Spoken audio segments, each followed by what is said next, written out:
Hello and welcome to Schweet Shiznitz. I'm your host, Jason White. Yes, you are. And you are? Yes, I am. Not Jason White. That is correct. So I'm here with my co-host, Krista White, who apparently doesn't want to share her name today. And we are Schweet Shiznitz. So what is Schweet Shiznitz, Krista? Some shiznits with a little sweetener on top. Yes, and if someone would happen to not know what that means or what this is, if they just happened to open up their phone, accidentally click a button that said podcast, and find themselves listening to this, what are they listening to? It's like pulling teeth today, isn't it? Yeah. What are they listening to? Yes. Some weird guy saying weird random things, and his wife saying, please stop, please don't say that. Why do you always have to say that?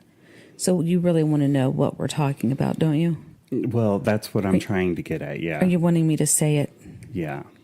Okay. We randomly, sometimes not so randomly, pick 80s movies, and we watch those 80s movies, sometimes with our youngest kid. And we then make these podcasts where we talk about the 80s movies.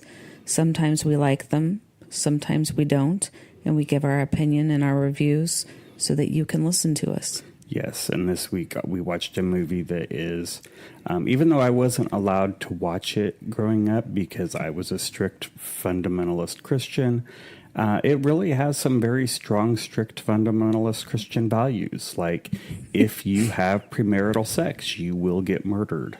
If you play strip Monopoly, you will get murdered. If you do drugs, you will get murdered.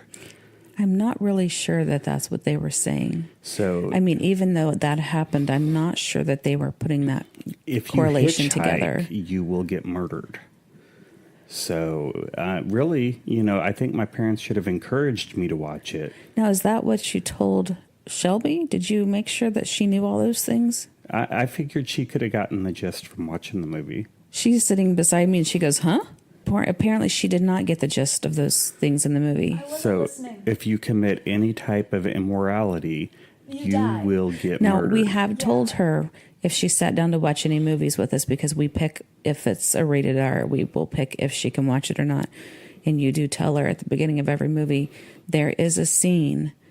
And if you've noticed, every time that there are teenagers having sex, they die. So I do know that you say that. Yes, and this movie is no exception. Though, in fairness, with only one exception that I can think of, if you are a teenager, actually I don't even know that they're teenagers, they're maybe very young adults, but if you're a young person in this movie, you die. We haven't discussed what the movie is. We will get there momentarily. Yeah, we should just talk about the movie and never tell them. Yeah, we maybe see they'll if you figure can it figure it out. out. You would eventually. So before we get into the movie, we'll just wait a minute. run through some housekeeping. I would like to just drop some hints. The movie happens on a certain day of the week. Yes. And a lot of people think it's a very unlucky number, so much so that there are some hotels that will not even have this floor. That is correct. This numbered floor. Now, let's just leave it at that. Surprisingly, in this series of movies, there are a number of them. And this is the only one in the series that happens on this particular date or day of the week, even though they're all named after it. So, yes, the day is Elm Street. I think that you're incorrect. Okay. So You're going to do some housekeeping? Yes, we're going to do some housekeeping. Wait a second. We've got some floors that need swept. Yeah, I was getting ready to say our husky has some dog hair on the floor, and I if any of you asked would you like earlier. to come over, we're in Muncie. Right. We could use some help with some housework, and maybe even we need to put a fence up outside. If any of you have any fence building that part's really true. We could definitely use some help there. Apparently, they charge a lot to put those up if you hire somebody. So now the fence part is true. I mean, the house does need vacuum, but my teenage child is going to do that after bed. So that part. Last time we put a fence up, we got a bunch of teenagers to help us, and they were all murdered. I don't think that part happened. Okay. But the fence part didn't really go as well as it could have. The fence. That part might be true, but so did you.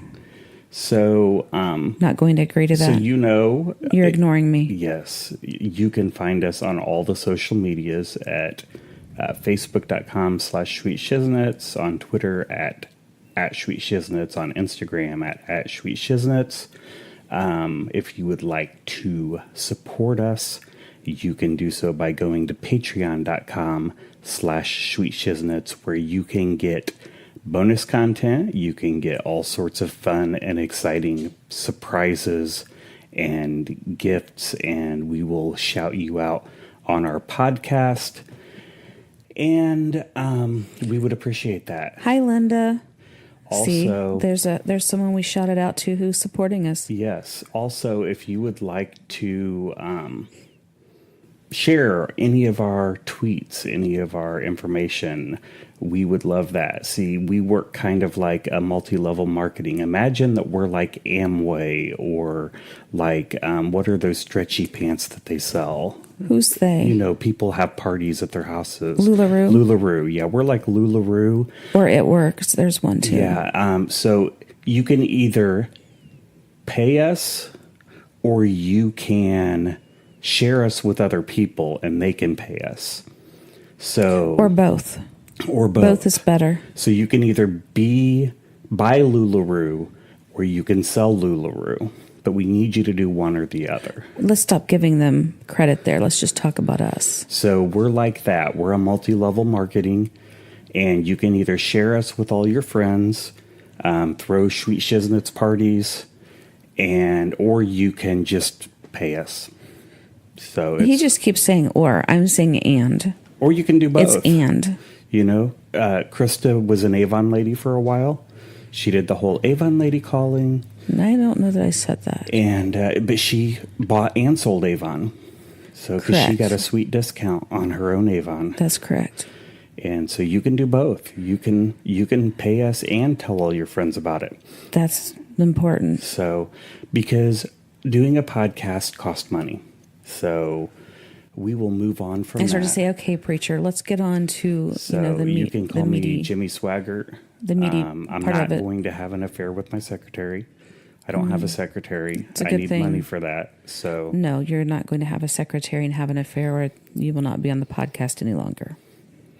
So we are going to get into our movie. The movie we watched, if you haven't figured it out, was Friday the 13th. Friday the 13th.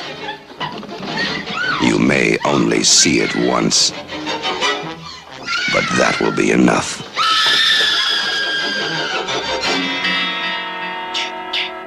Friday the 13th.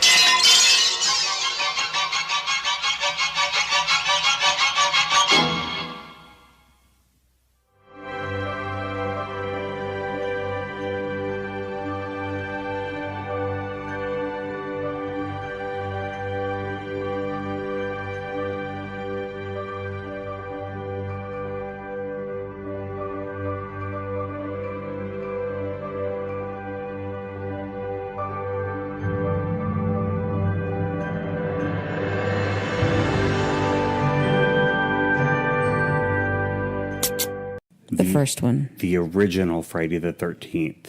Friday the 13th was made in 1980. It was written by Victor Miller, directed by Sean Cunningham, and it starred Betsy Palmer, Adrienne King, and Kevin Bacon. This is our second Kevin Bacon It was movie. kind of more like Bacon Bits because Yeah. he was only on there for a bit. Yes. Kevin Bacon was not the star of this movie, No. but he was the only person in this movie who actually went on to have a significant acting career. And he did have sex with someone, so he died. Yes. He was one of two couples in this movie who was promiscuous, and both couples met an untimely end. That is correct. So let's talk about what happened in this movie. The movie opens up at this Camp Crystal Lake, in 1958. And in 1958, they're having a little shindig in one of the big cabins. Okay, so they were sitting around, they were singing songs, playing guitar, singing Kumbaya. They were Christian songs. I'm not sure if it was a Christian camp or... It doesn't really specify what kind of camp it was. But they were all acting that way, and... A couple of the counselors, I didn't catch their names in the movie, but according to the credits and IMDb, their names are listed as Barry and Claudette. Alrighty. And Barry and Claudette decide to sneak off. And they head upstairs, or they head over to a different building, head upstairs, and start fooling around. They lay out a blanket, start fooling around on the blanket. You start hearing the eerie music in the background. You can see that you're watching from the angle of someone else who is watching them.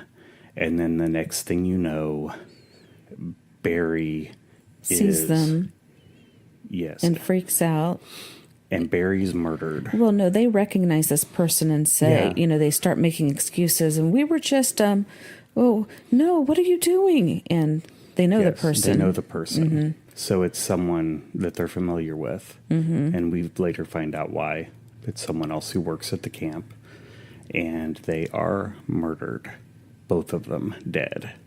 Mm-hmm. And then we jump to what is only listed as present time. Since the movie was made in 1980, we can presume it's 1980. Plus, it is June 13th, which is a Friday. So it is present time, 1980. And we see a young lady by the name of Annie. And she is getting off. Annie, are you okay? Annie gets off a bus. Are you okay, Annie? At this point, Annie's okay. Annie, are you okay? She gets off a bus at a gas station. She sees a dog. She stops and pets the dog. Really? And, yes. It seemed like this might be important. Turns out it wasn't. It was important enough for you to talk about it. She goes inside of a little restaurant in this town. Let's call it a cafe. And she asks them... Can we talk about... Say it's a cafe? It's a cafe. Okay. Sure. It's a cafe. She asks where Camp Crystal Lake is. She's looking for Camp Crystal Lake. And they all look at her weird. And they all are like, yeah, you don't want to go to Camp Crystal Lake. Right. That's bad news, lady. Uh-huh. Didn't you hear about it? And she's like, why? And they're like, I can't believe Steve is opening back Is his name Steve? Camp Crystal Lake, yes. How do you... Never mind. And they're like... So they're all telling her she shouldn't go. And then Ralph comes out from the other room, and Ralph is crazy. Is his name really Ralph? Yes. How do you remember these things, but you can't remember, like, to take something out to the trash or... Ralph comes out and says, you can't go. If you go there, you won't come back. Never come back again. You will die. And Ralph's crazy, and then the truck driver guy is like, don't pay any attention to Ralph. And he's like, well, or the waitress is like, hey, you're heading out that way. Why don't you drop her off on the way out there? Or you're going part way out there, and you can drop her off. And he's like, okay, well, on the way out there, he's talking to her, and he's telling her, not as crazy as Ralph, but he's like, you really shouldn't go. It really is bad news. Only bad things happen out at Camp Crystal Lake. And she's like, well, they've been working really hard on it, and I have to go. Right, I'm sure that things have turned around. And then he drops her off, and she gets picked up. She goes hitchhiking from there. Bad news. I mean, honestly, 20-year-old girls shouldn't be out hitchhiking anyways. She gets picked up by a Jeep. There's nobody Jeep. In the Jeep. Yeah, we never see whoever's in the Jeep with her. Because no one's in the Jeep, right? It's driving itself. And she's like, I just need to go out to Camp Crystal Lake. And you don't hear a response. You just see her get in the Jeep, and they're driving along. And they go flying by the entrance to Camp Crystal Lake. And she's like, where are you going? We need to stop. Camp Crystal Lake's back there. And they keep going, and she jumps out of the Jeep. And rolls. And hurts bumps her leg. into a tree or something. She hurts her leg. And then the Jeep stops and backs up. And she takes off running. Hobbled running. Right. And then whoever's in the Jeep's chasing after her. I know who's in the Jeep. Me too. And she falls down a little ravine, and gets back up and keeps running, and then she runs into a tree, and the person... I think she needs glasses. Maybe. Okay. The person in the Jeep catches her and cuts her throat. And she's dead. But you still don't see who was in the Jeep. And that's the end of Annie. Annie is not okay. That's true. So, and then Michael Jackson goes on to write Smooth Criminal about Annie, because he was looking for Annie to see if she was okay, because she went to work at the summer camp and he never heard from her again. Correct. And it turns out she wasn't okay. Right. He could have just watched the movie and he'd have known. He must have stopped right there and didn't finish it. Yeah. So then they jump to the summer camp, and Ned and Brenda and Bill show up in a truck at the summer camp. They pull up, they're all laughing, carrying on, and Alice is out working on the camp with Steve. I don't see anybody named Alice. Alice is the kind of the main character in the movie. So... That's why she's not listed here in their deaths. Yeah. So, spoiler. Alice doesn't die. Alice and Steve are out working. You kind of find out through the course of conversation that Alice and Steve have had some kind of a relationship in the past, which is a little weird because Steve seems to be significantly older than the rest of the kids here. They all seem to be like in their early 20s. Steve has bought the camp and is renovating it, which would give the impression that he is old enough to be in a position to buy a campground. Maybe he was a predator. It's possible. I'm just saying. That being the case, it doesn't work out so well for him. Oh. So they're working on the camp, and at this point it's just all them goofing around. And as they get there, they find Jack and Marcy there at the camp, are already there working on stuff as well. So they're just trying to get the campground fixed up.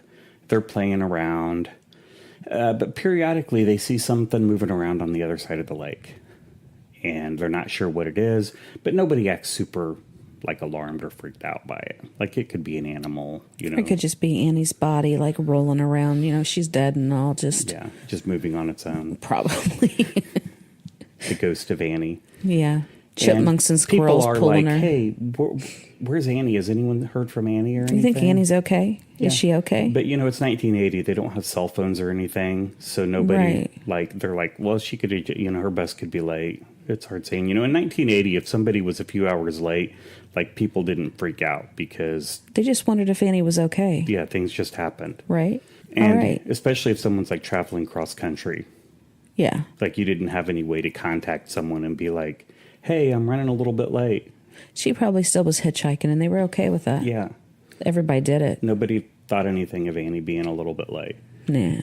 So they're all messing around. We find out that Ned is kind of a jerk.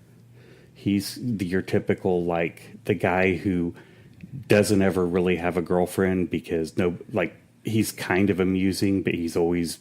Playing pranks on people. Right. And they're not really funny pranks. Right, and he doesn't know when to stop. Like, he pretends like he's drowning and everyone jumps out and, like, to save him, and then he's not really drowning. Or, you know, there are at least 2 or 3 times... Are you saying he's an a-hole? He is. Okay, he's all right. a royal a-hole. Mm-hmm. And so all this stuff's going on, and we'll kind of move ahead to... there is a scene at the archery range where Brenda's hanging up a target, and Ned shoots at the target while she's hanging it up and narrowly misses hitting her to hit the target. I probably would have killed him then. I wouldn't have waited for the serial killer. So, and then you see they're all kind of heading their own separate ways, and Marcy and Jack go to one of the bunks, and they're getting frisky. And I'm sure you're mistaken. This is the one nudity scene in the movie. I don't remember. Oh, yeah, there was one. Yeah, there was a boob. He was holding one boob and the other was exposed. Well, that's after it was over, though. Yeah, so they get it on and... Hey, let's get it on. Yes, because they felt like making love. That song wasn't out yet. No. So they... What do you think they listened to back then? It was 1980, so that song probably was out. Was it out? Yeah, that was like a 70s song. So they're getting it on. How about Reunited? Reunited and it feels so good. Yes. And then she gets up to go probably clean up afterwards. Ew, they don't do that on TV. Yeah, and then some blood drips next to Was it her first time? his head. Is that what you're probably. saying? But I don't know why it That's dripped not next to his head. And then you look, they show up above him, and Ned is in the top bunk bed with his throat cut, dead. So we don't know how... Now, didn't you just say Ned was with Marcy? No, that was Jack. Oh. Ned is the jerk. Well, he kind of got what was coming to him. And yeah, because everyone who's a jerk just needs to have their throat cut. Well, you know. So Ned is not playing dead this time. He is dead. Mm-hmm. And then all of a sudden, out of nowhere, Jack gets his throat cut. no, Jack is laying in bed, and suddenly an arm reaches up from under the bed and goes around him, and then an arrow comes up through the bed and comes out his throat. Are you sure? Yes. That doesn't make sense. So you see an arrow come through his throat, but there's an arm holding him down in the bed, so he can't He gone? move. And he's dead. He gone? He gone. And Marcy's in the bathroom. And you start hearing noises in the bathroom. So Marcy's checking out the noises because, of course, you know. Because this person can be in two places at once? Yeah, you think, well, it's the bathroom that's in that particular bunk. So she hasn't, like, left the bunk. Well, no, she did leave the bunk. No, she did leave. There was a shower house. Yeah, so she went to the shower Right. house. And apparently after killing Jack, the killer goes to the It's shower really house. quick. And she's hearing noises. She thinks it's Ned because Ned does this kind of stuff. Is a turd. And then you see an axe. And then you don't actually see Marcy die. You just No. know. No. And then you see Marcy with an axe And her forehead. through her face. Yeah. So Marcy is no more. In the meantime, though, there's a nasty storm coming. Yes. So Yeah. the rest of the other people who were alive. Now, Steve has gone into town. Steve, the camp owner, has gone into town for supplies. So he's gone at this point. There's a storm coming in. There are 3 people left. It is Bill, Brenda, and Alice. And they decide to play. Strip Monopoly. Yeah, I've never heard of that. Now, they say instead of clothes, if you land on someone's property, or instead of money, you give up clothes, but they still have money. So I'm not sure how that So I works. guess you have to buy the properties with money. But if you land on someone else's property, instead of paying rent, you pay in clothing. Yeah. So I'm not, they don't Yeah, I really don't lay know. out the rules. I'm not sure exactly how Strip Monopoly works. It Yeah. seems like a pretty make Strange. it up as you go. And so they're playing along, and the weather's really nasty. And as they're getting, before they really get like deep into the game, Brenda decides to leave. She's going to go check on or Marcy? Yeah. And she goes over to the bathroom, and she's getting ready for bed. Well, Marcy had to try and turn the water on. I don't know what had happened there. Like there was some weird issue with the water, and she had to fidget around with it to get the water to work, which they make you, like they have all these little moments where you think something's going to happen and then it doesn't. Now, Brenda goes over there, and then she hears something over by the showers, and they make you think that like she's going to find Marcy's body, but Or she she's doesn't. next. Or that like there's someone going to be in the shower, and there's not. But eventually, she ends up. Does she end up leaving the shower and going out? But she goes out to the archery range, and then all the lights turn on. Well, she hears something. No, she hears a kid crying. Yeah. She hears a kid crying and leaves the shower room. That was it. and she goes out to the archery range, and then all the lights turn on. And that's really the last we see. Like, it's just assumed that when all the lights turned on, that was the end of Brenda. I think so. I think they do show her body later. It's been just a little minute since we watched this, though. And then with all the lights turning on, that makes Bill go to try and figure out what's going on. So he goes to the boiler room to figure out what's going on with the electricity, because that's where the big generator is. And so he's going to check it out, and then you see someone come into the generator room after him. And you don't see exactly what happens to him either, but later Alice does find his body held up to a door with arrows. So you know Bill died too. So you don't really see a lot of people die. You just know they did. Yeah.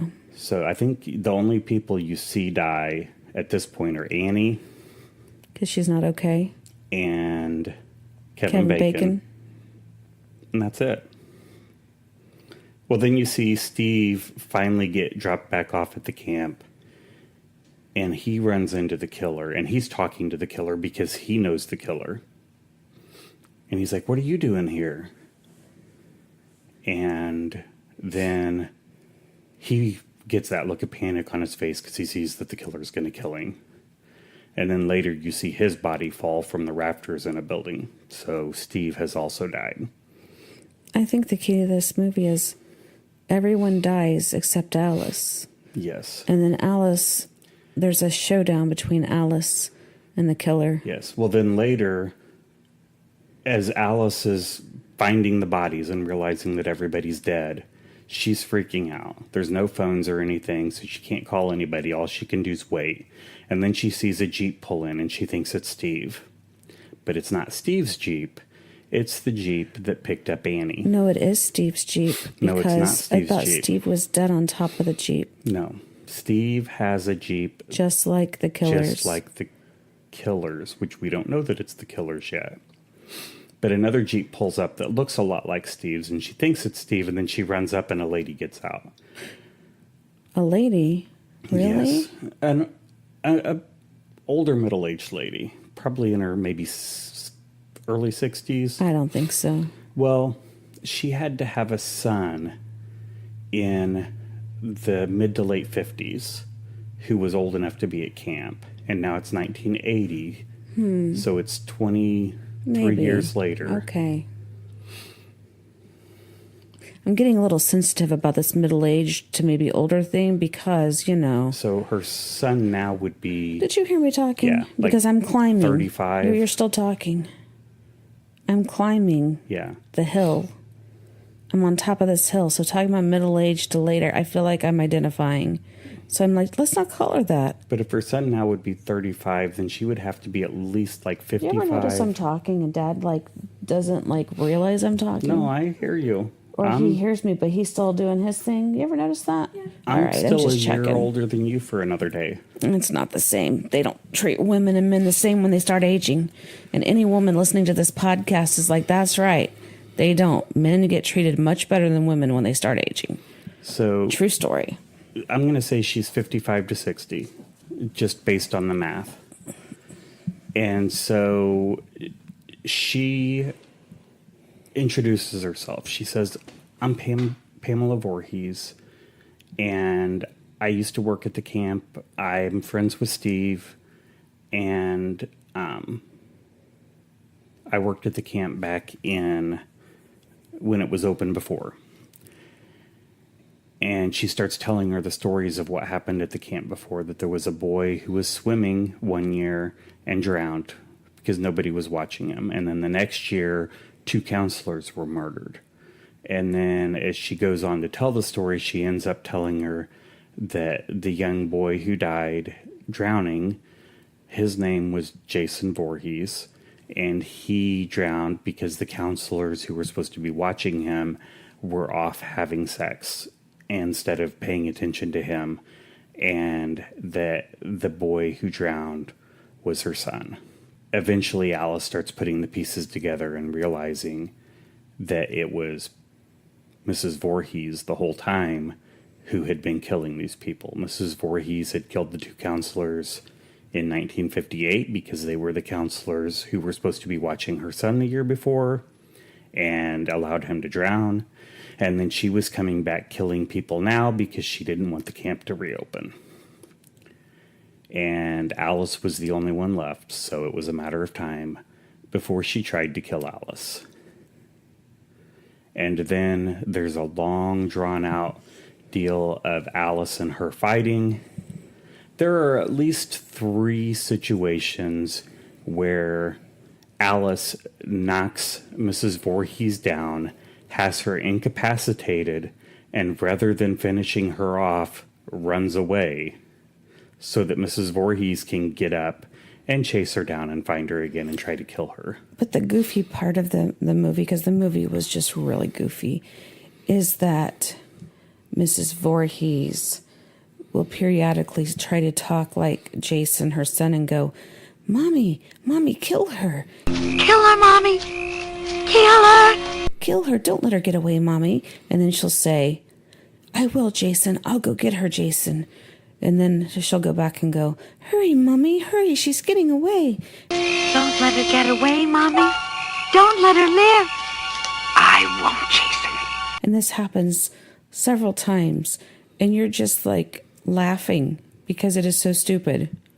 And I had read that the actress who played her, who was Betsy Palmer, did not actually want to be in the movie. Like, she just needed a paycheck. And it's the only reason she was in it. She hated being in the movie because it was a cheesy horror movie. It was. But she is like the cheesiest part of the movie. Mm-hmm. Like, her acting is so over the top cheesy.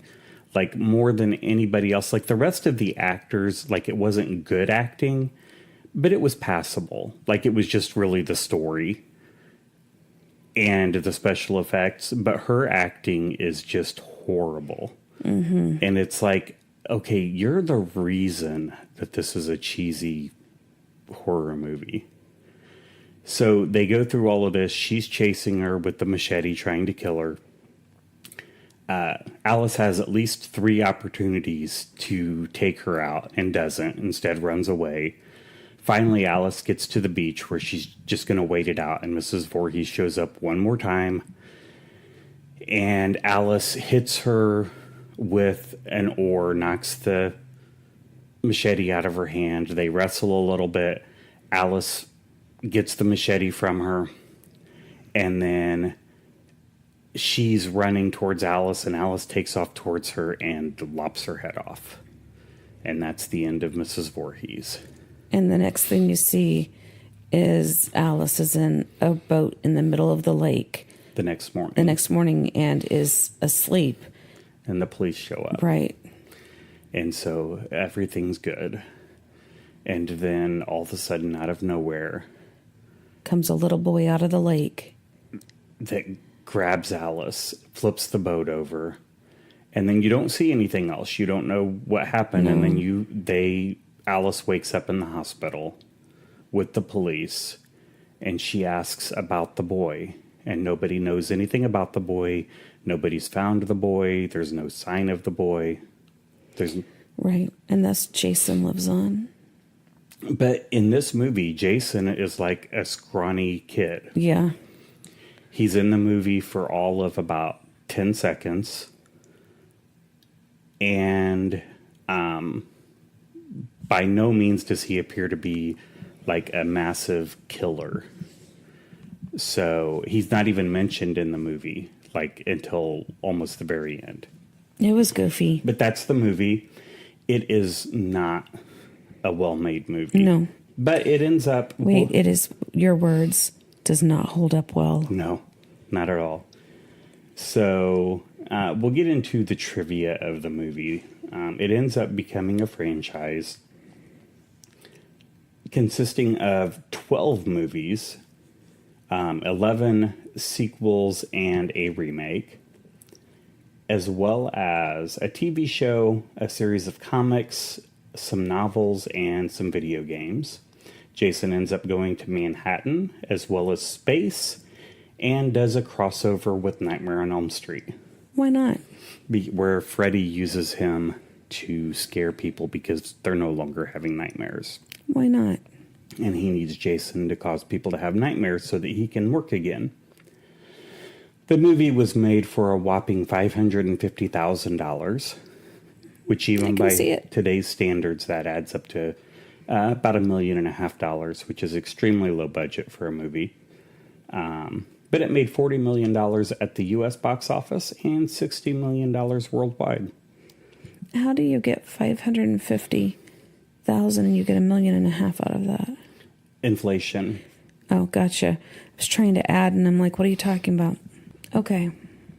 So it did extremely well, which is why they went on to make so many sequels. The camp is set at Camp Nobibosco. Nobibosco. Say that fast. I just did. Nobibosco. Okay. It's an actual Boy Scout camp. It's still operational. It's been around since 1927. And they have a wall dedicated to Friday the 13th at the Boy Scout camp. So it made it one of the reasons it was so inexpensive to make is because all of the camp was already there. All they had to do was use it and do the filming. Mm.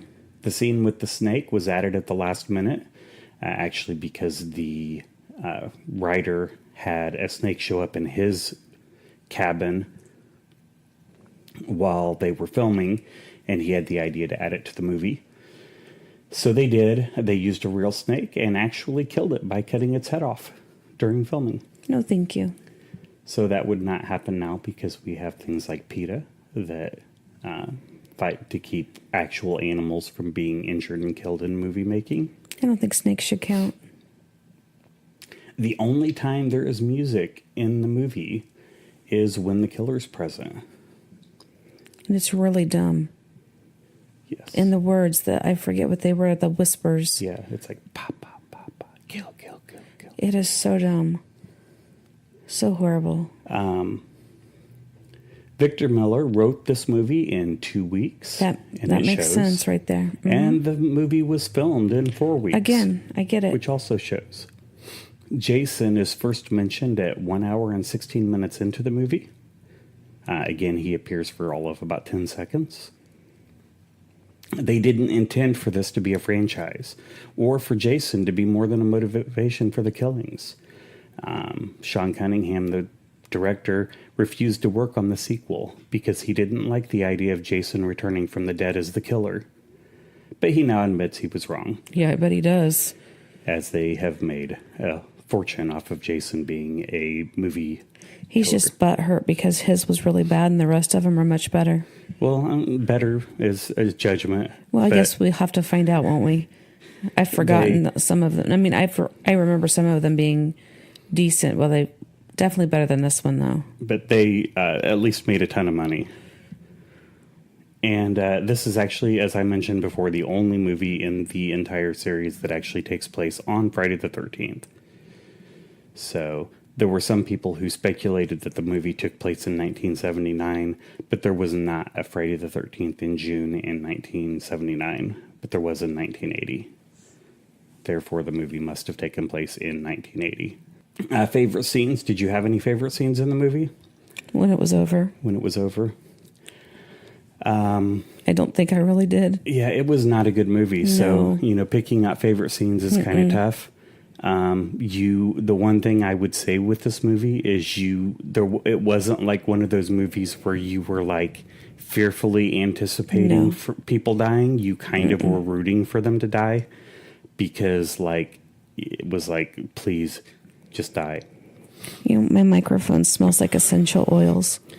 It smells good. Probably because it gets put in a cabinet with essential oils when we're not using it. It smells really good, and you're going to take this out of the podcast, aren't you? Yeah, no, probably not.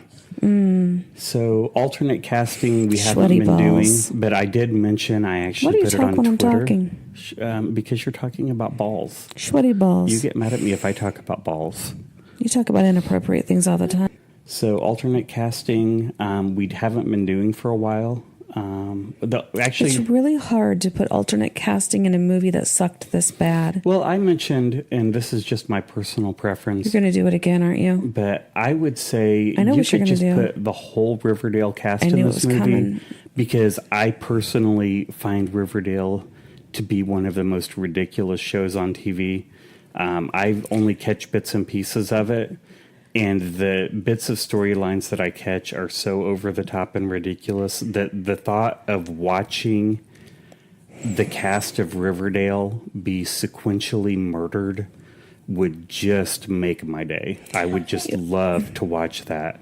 You don't have a microphone, so you can't talk. You could put the first cast of Pretty Little Liars in it, and that would work. Yeah. Well, I don't have any stake in whether or not they get murdered. Well, you were talking about crazy storylines and over the top. You could put the original cast of Pretty Little Liars in there. But watching Jughead and Betty and Veronica and Archie, because she's the blonde. You did say Betty would be the only one who would survive. unless she was the first blonde that was hitchhiking and got murdered No, she right wouldn't away. be because she's like one of the main people.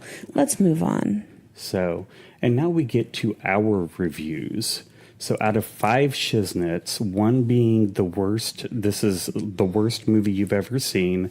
You absolutely see no redeeming value in this movie. You would recommend that that you never watch this, that you burn your eyes out with acid before if someone is forcing it to be on with you. Can you move on, please? And 5 being a masterpiece that you would watch over and over again. How many Shiznitz between 1 and 5 would you give this movie? I'll give it a 2. I'm not going to burn my eyes out first. Yeah, I would say maybe a 2.2. And the only reason I give it that many is because while it was horribly made and the story was horrible, and Krista's sniffing her microphone. It smells good. So it was horribly made, and it doesn't have a good story, and the visual effects are really bad. There is some amusement in the movie. Like, it is slightly humorous watching just how bad it is. Okay, Mr. White, I'm hungry. So, critics' reviews. I'm Starting going to read with now. actual critics. Okay. I'm going to read now because you've done a lot of talking. A campfire boogeyman story, boogeyman or boogeyman, designed to do little more than build tension and deliver a few well-timed shocks, which it does with precision and even a bit of artistry. James Kendrick from Q Network Film Desk, 3 out of 4. Was he on drugs? So apparently he enjoyed the movie. I think he was on drugs. So our second review, a woefully bad slasher flick, complete with an inept cast, including Kevin Bacon in uncomfortably tight shorts. They all wore those then. Laborious pacing and an interminable catfight climax. Josh Larson of Larson on Film, 1.5 out of 4. That's probably correct. It's a classic, for sure, just an awfully cheesy one. Christopher Knoll, filmcritics.com, a 3 out of 5. I mean, it's probably, I mean, it is a classic. Whether you like it or not, it is awfully cheesy. Oh, wow, the next one. This is Amazon reviews. Go ahead, Jason. So, JMR 1022 gives it 5 stars. Also on drugs, I'm sure. Titled, Did You Hear That? The first Friday the 13th? What can I say on this classic slasher flick? Teenagers, drugs, and someone is killing them, but who? No spoilers, but for ones that grew up on this, the answer will surprise newcomers. Wow. It was Jason's mom. I want to try some of what they're taking. Ryan Constantino, 5 stars. And then rain turns to blood. Friday the 13th is chock full of life lessons. Don't have premarital sex. Don't hitchhike. Are you sure you didn't write this? Don't go to a summer camp with a bloody past. Don't ignore strange old men on bicycles who go to great lengths to warn you of imminent doom. Don't investigate strange noises. The list could go on if I felt like typing it. But the point is, for what it's worth, this movie is a damn good horror movie that explores the dangers of strip monopoly and recreational drug use in gory style. For its time, the year I was born, folks, that's not me, by the way. The death You were born in scenes. 1986, right? Yes, exactly. The death scenes were truly original. The fear, very real, and the suspense level, very high. Speaking of very high, Ryan. And that wonderful soundtrack. Obviously, this series has a hold on the American psyche, or they wouldn't be making number 10, and with good reason. An all-out horror fest with the death toll high and the fear intense. All alone in the woods with a killer loose. Jason says kill them all. Well, sorta. Boy, Ryan is really something, huh? Yes. Krista Heyer gives it 1 star and says Jason Voorhees should cut off his own head. Or the head of everyone in the audience. A fast death beats the stud. You know, I watched this when I was a younger person. The acting in this is about as bad as any movie I've ever seen. The girl getting killed in the first half an hour made no sense at all. The cop on the motorcycle could have been the worst actor in this galaxy. True story. Watch something else. Here's another long one here. Goon Moon, 1 star. Borderline incompetent horror movie. Possibly the least scary mainstream slasher of all time. Not fit to lace the boots of Halloween or the Texas Chainsaw Massacre. Most of the deaths take place off camera. It seems that the budget only extended to 2 major on-camera shots. But the single biggest structural problem with the film is that all of the deaths take place in secret. So up to halfway through the final reel, none of the teens at Camp Crystal Lake actually realize they're in any danger. While some of them are getting bumped off in distant buildings, the bulk of them are happily playing Monopoly. This means we never get to experience any fear vicariously through any of the characters because, well, none of them are experiencing any. And the confrontation between the killer and the final girl is hilariously awful. She has 3 clear opportunities to end the killer's life and doesn't take any of them. By the end, I was yelling for the killer to succeed. A terrible piece of low-budget filmmaking. I suspect it only became a success because the catchy title. The film itself is awful, even the standards of that time. John Carpenter's Halloween in particular is vastly superior. So, he is correct in almost every comment that he made. Are you sure Goon Moon is a he? Well, or she. I see what you're doing there. So, Goon Moon, well done.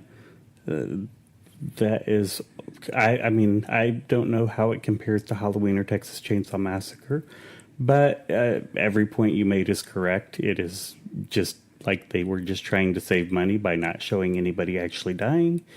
And it wasn't super scary. You did kind of root for the killer. You did kind of want everyone to die.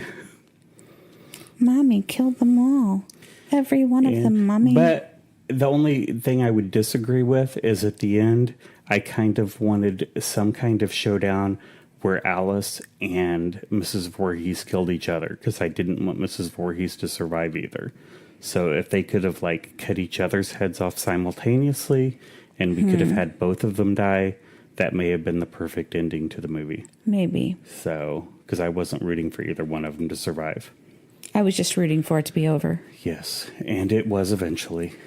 So it wasn't like a super long movie. It just seemed that way. I was expecting better. This was the first time I've ever seen the movie. I think Krista mentioned that she had seen it before. I'm not she was positive. much younger. I'm not positive. It's hard to know because there were so many of these movies that trying to remember which one of the Friday the 13th movies you have or haven't seen is hard to say. This is the one without Jason in it. So Jason actually doesn't appear with a hockey mask until the third Friday the 13th movie. So, but we will, as we close, do you have anything else to say before we move into our closing? I'm hungry. You're hungry. Well, that has very little to do with our podcast, but we will head on to closing. They need to know how my innermost feelings. So again, you can follow us on Twitter at Schweet Shiznitz. You can follow me at Gravy Boat Pirate. You can follow Krista at KristaWhite73. We are on Facebook at facebook.com/SweetShiznitz. / not backward. Yes, /. We are on Instagram at Schweet Shiznitz. We are on, or you can email us at schweetshiznitz@gmail.com. Share our posts and our tweets. Let your friends, family, and followers know about us. This is the best gift you can give us besides money. You can find Schweet Shiznitz on iTunes, Google Podcasts, Spotify, Stitcher, wherever else you find quality podcasts. Don't forget to subscribe, rate, and review. Your ratings and reviews make us more visible and helps others to find us. So those are extremely important. That is totally serious. Your ratings and reviews mean a ton to us. Schweet Shiznitz is paid for by listeners like you. To be a supporter of Schweet Shiznitz, go to patreon.com/SchweetShiznitz. Supporters will get access to bonus content, and we will also mention you on the air and send you wonderful gifts and surprises. So Surprise. That's all we have for this week. We will talk to you again next week. Until then, have a great week and goodbye. Bye-bye.